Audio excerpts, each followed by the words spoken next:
Hello, my brother. Aqui no Vencer Livro, eu vou aproveitar sempre que for possível para compartilhar com vocês algumas dicas do fazer literário. É claro que essas dicas não podem ser vistas como fórmulas. Não existe uma fórmula pronta para você desenvolver a sua identidade literária. Não existe uma prateleira onde você chegue e retire um recipiente com um escritor pronto. O escritor é uma construção que vai sendo feita ao longo do processo de andanças literárias dele. Andanças tanto na experiência do dia a dia, como na solidão da construção do texto. Essas dicas não são para ser fórmula fechada, mas para ajudar você. Eu mesmo peguei várias características de outros escritores para formar minha identidade literária. No princípio eu era como uma quimera, com pedaços de cada um desses escritores que me marcaram. Mas com o passar do tempo eu fui tendo rupturas com eles e fui construindo o meu próprio ser nesse teatro do texto. E a dica que eu quero passar hoje é uma dica que flerta com a poesia concretista. A poesia concretista, como vocês sabem, ela lida com o desenho da poesia.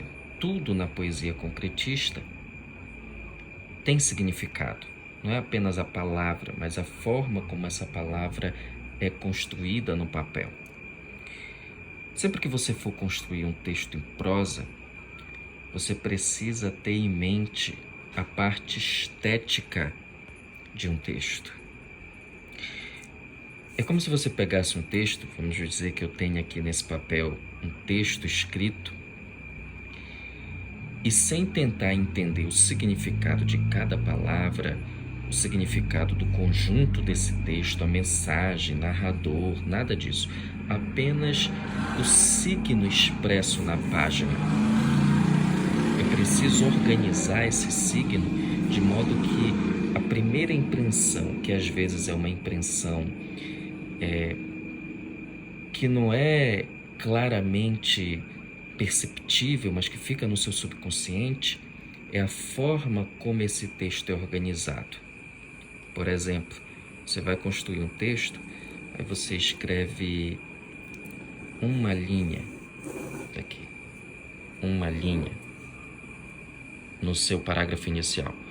Você escreve 2 linhas, 3, e você encerra o parágrafo. No parágrafo seguinte, você constrói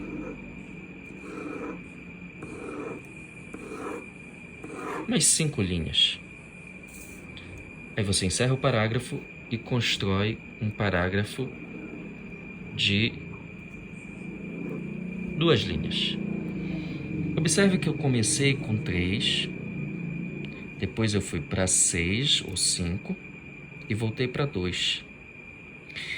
Esse daqui é um erro, eu diria, na construção estética concretista da prosa. Você não pode criar um texto com parágrafos que sejam assim tão desnivelados. É claro que você não precisa criar um texto com um parágrafo de 5 linhas, um parágrafo de 5, um parágrafo de 5 e encerrar seu texto. Você pode variar entre uma linha, entre 2, mas desde que no conjunto todo da página você tenha uma harmonia. Quando você entra num quarto que você vê tudo desorganizado, a primeira coisa que você tem é uma poluição visual, que perturba sua compreensão. No texto é a mesma coisa. Se você não consegue ter uma harmonia na construção imagética, você também vai transmitir essa sensação de desorganização, de poluição visual para o leitor.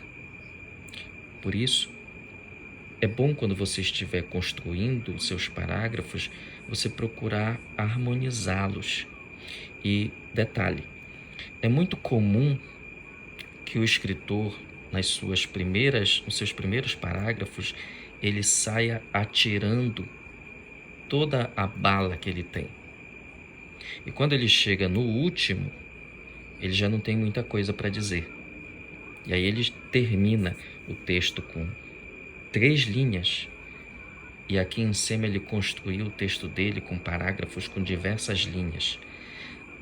Quando ele termina com poucas linhas, mas isso foi previamente arquitetado, é uma coisa. Agora, quando você termina com uma disparidade final de linhas muito grande, talvez você tenha perdido oxigênio. Você foi saltando, foi construindo, quando chegou aqui no finalzinho você não tinha mais fôlego. E aí as suas ideias se limitaram a 1 ou 2 linhas, criando uma desarmonia com o resto do texto. Entenda o seguinte, a primeira coisa que o primeiro contato que o leitor vai ter é com a imagem do seu texto. Antes dele ler, quando ele pegar a página e já olhar, ele vai ter um contato com a imagem do texto. E só depois é que ele vai começar a ler o texto. Por isso, talvez isso aqui alguém tenha uma visão diferente e diga que não, o que importa é o talento, o que importa é o que está sendo dito. Isso aqui talvez não seja nem fundamental, mas é como uma cereja do bolo. As pessoas vão lembrar do sabor do bolo, mas a primeira imagem que elas vão ter é daquela cereja em cima do bolo chamando a atenção. Se você pode já conquistar o leitor a partir da cereja, quando ele provar o bolo, ele vai ter um alimento do qual ele vai se lembrar para sempre. Dica de hoje: vem ser livre.